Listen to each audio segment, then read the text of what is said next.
Good afternoon, everyone. My name is Vincent Racaniello. Welcome to Virology. We live and prosper in a world full of viruses. Earth is full of them. Viruses infect everything. All living things on Earth have some sort of virus. And most of the time we haven't actually discovered it yet. But everything that we know of probably has a virus that infects it. We ingest, we breathe in, we take up viruses by the billions on a regular basis. This room is teeming with viruses, especially at this time of year when there are lots of respiratory infections going around. If you happen to have one, at least one of you has some sort of upper respiratory infection. You are exhaling viruses. This room is full of them. If we sampled the air, we would be able to isolate them. We carry viral genomes as part of our genetic material. We cannot escape viruses. And as you will see in this course, not only do they make you sick, but they probably are responsible for your health as well.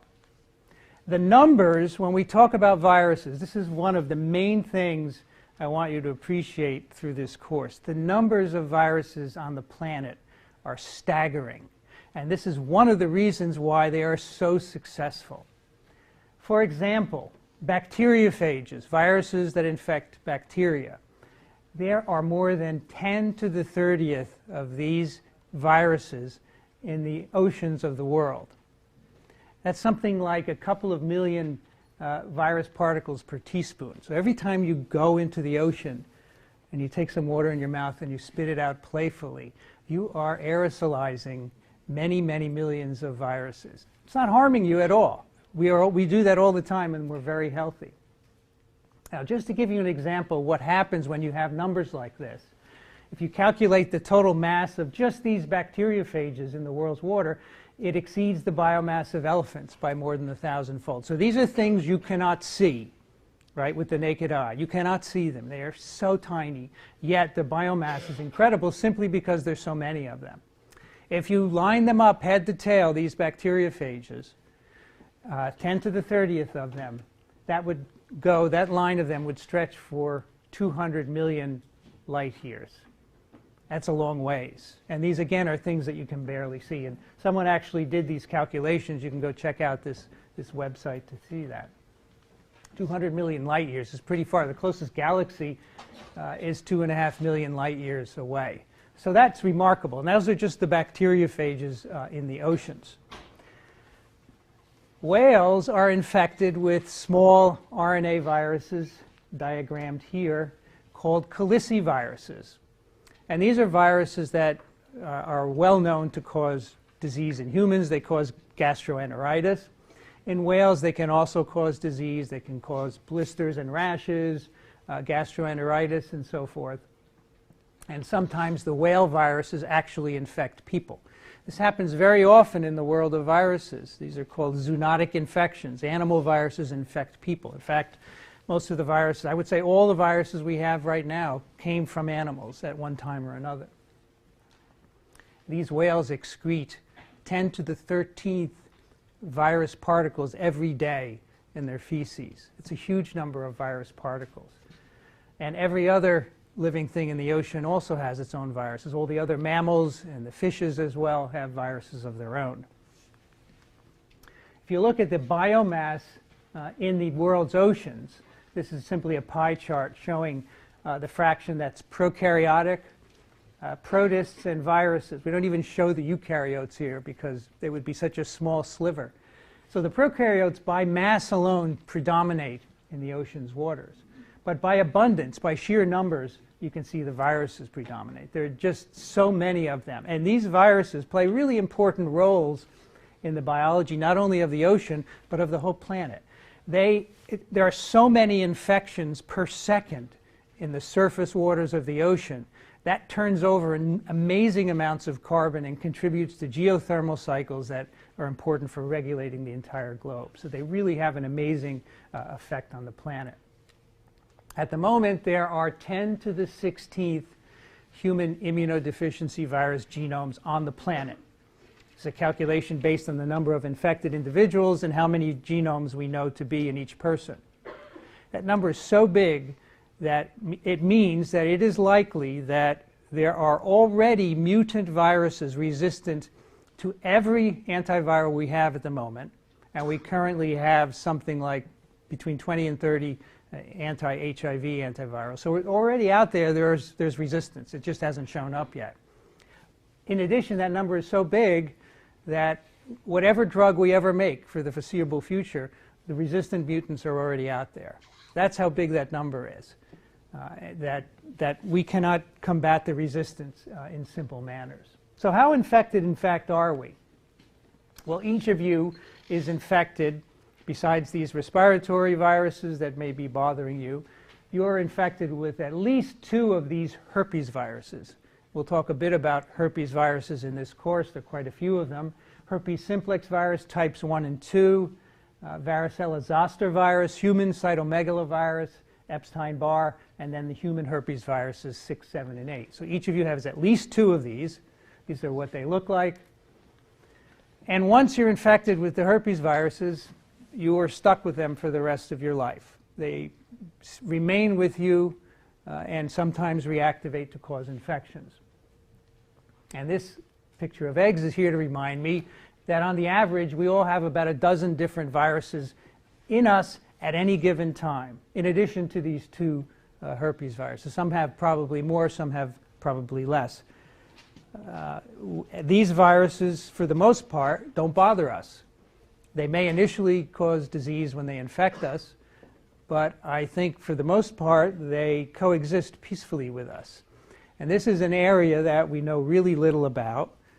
Are these viruses of benefit to us? We simply don't know. Now, you all may be aware of efforts to determine the human microbiome, that is, all the bacteria that inhabit on us and in us. There are many different microbes that we carry, and they are beneficial microbes, of course. They do great things for us. And the NIH has been running a study for a number of years now to sequence and identify the microbiome at all these different body sites.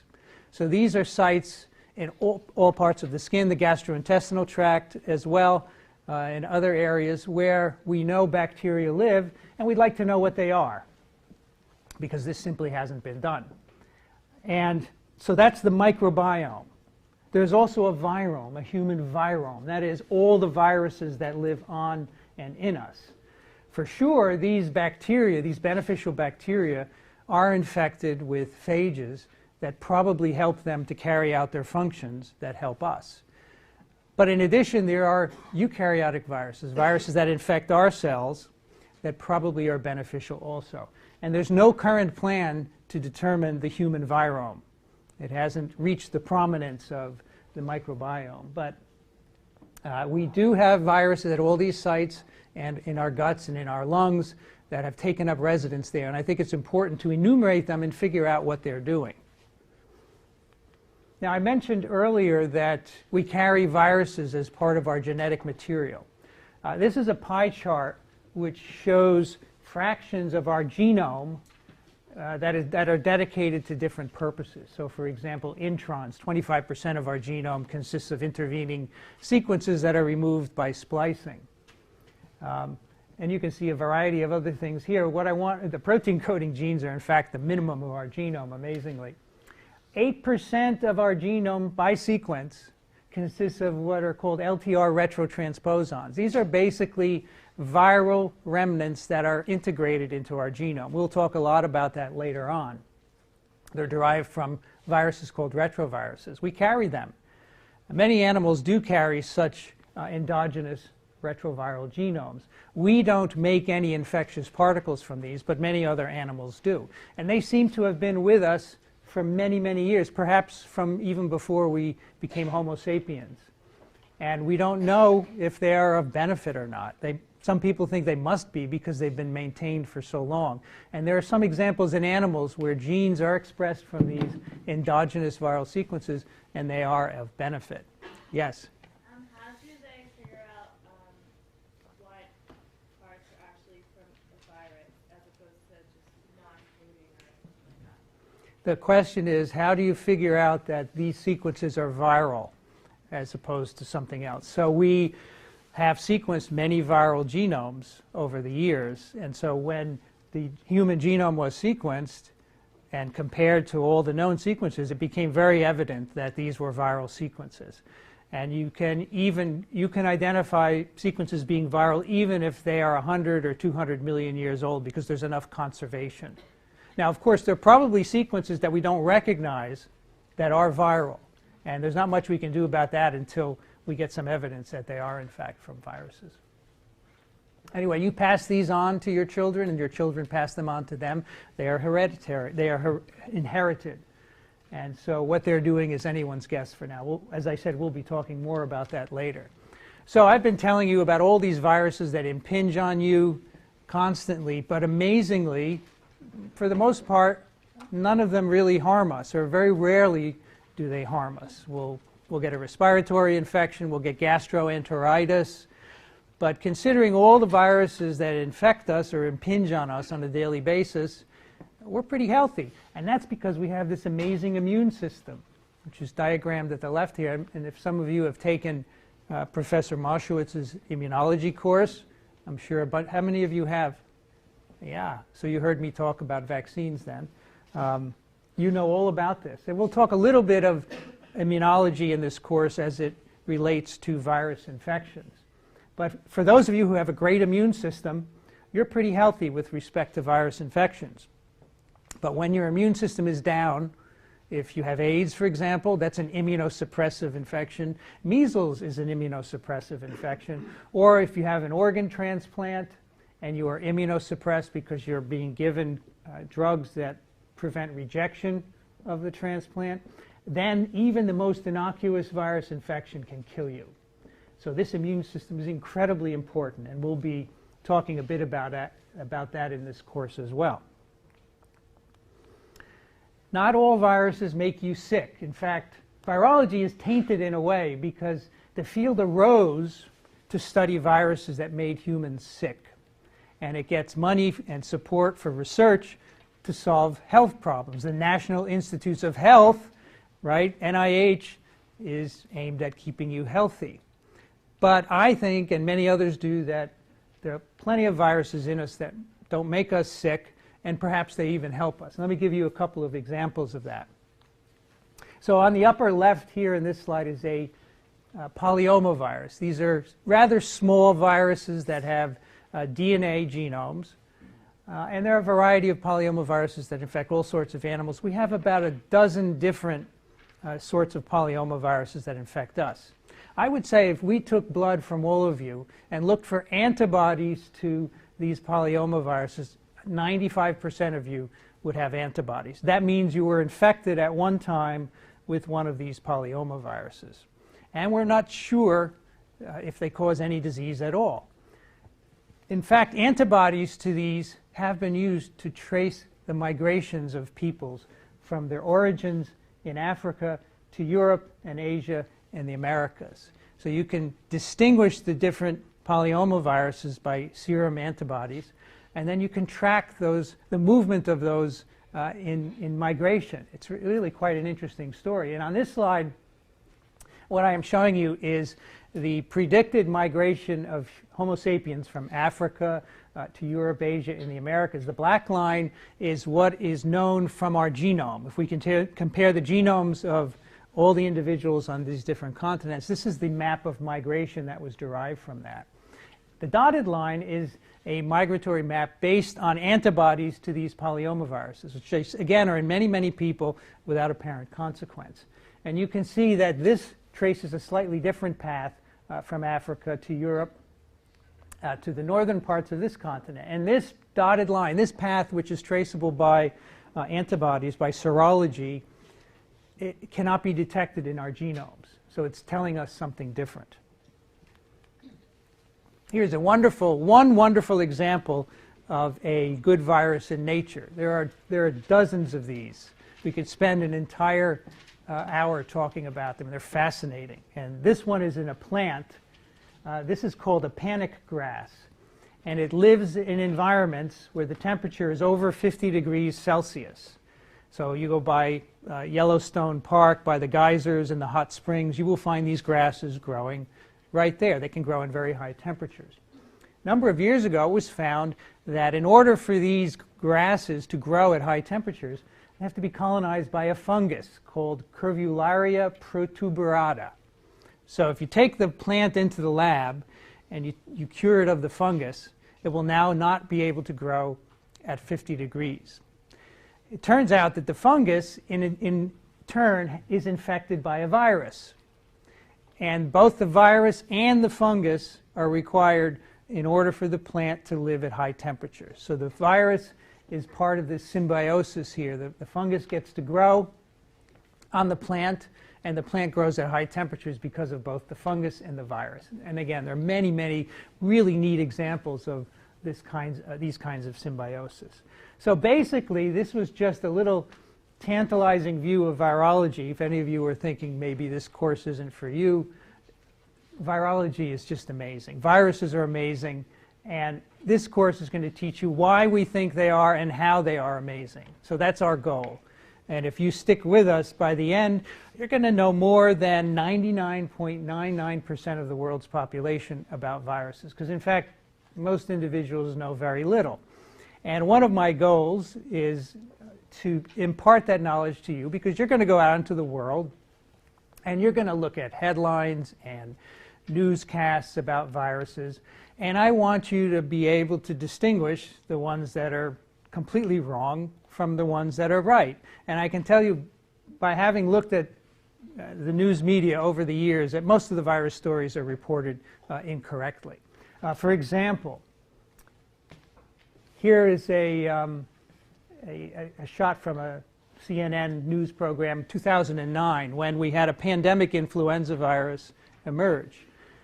And this person was saying this virus can ravage the lungs, spread through the respiratory system, causing lesions. Doesn't stay in the head like seasonal flu. That isn't even right, because seasonal flu moves into your lungs. For sure, that is influenza. It's not an upper tract infection. But these two statements were based on a study done in ferrets. Okay, and it turned out that they were the complete opposite of what the virus did in people. But what are they doing here on CNN? They're trying to scare everyone and get people to watch and go, wow, that's amazing what they're doing. And this is completely wrong. So if you didn't know anything about virology, you'd watch this and, oh my God, you know, what's going to happen here? I want you to go and be able to distinguish between all of these incorrect news reports. Now, this is not to say that all of them are wrong, but many of them are wrong. And I hope maybe some of you will be journalists someday, and you'll know to write the right stories. Or if not, you can email me and ask me if that's correct or not. Here's another example. This is a story which we will dedicate a lecture to at the end of the course. Avian influenza virus, H5N1. At the beginning of 2012, the end of 2011 actually, a couple of investigators modified these viruses so they could be transmitted in the air among ferrets. Now these avian viruses kill birds, but they're not very good at transmitting from person to person. In fact, there's no evidence that they can do so. And these investigators made a strain that could transmit in the air among ferrets. The New York Times said they were making an engineered doomsday because they were afraid that the sequences of these viruses would get into the hands of bioterrorists and they would be used to make a weapon of mass destruction. The New York Times didn't even have the paper that described the results, and they said the work should never have been done. Looks like the research should never have been done. It turned out that these viruses were not lethal in ferrets at all. They gained the ability to become aerosol transmitted, but they lost fitness as a consequence, and they were no longer virulent. The New York Times didn't know that, and even if they did, I'm not sure they would have understood it. So again, I want you to be able to read something like this and understand what's right or wrong about it. So here's my overview of what I want you to learn. I want you to learn the big picture of virology. If you notice the syllabus, this is not a course where each lecture is on a different virus. That is not the way to learn virology. That's a good way to investigate specific viruses later on. But for a first virology course, what you need is an integrated overview of the whole field. And the only way you can do that is to get away from the one lecture, one virus approach. Many people do that. I have lots of colleagues who I highly respect, and they say to me, Vinny, I can't teach the way your book is written. I got to teach virus by virus. And I say, oh, you're wrong. I do it every year, and it works. So you're not going to learn, for example, basic principles of pathogenesis by me teaching you how flu does it, how herpes does it, how Ebola virus does it. So that's why we have lectures on attachment and entry, replication, packaging, and so forth. So that's what I mean. We want you to think about virology as an integrated discipline, not an isolated collection of viruses, diseases, or genes. We're trying to give you the overview. Now, once you've taken this course, that would be great for you to take another course where each lecture is a virus, because then you could go into it deeply. And I'm thinking of teaching that someday as well. That would be a fun course.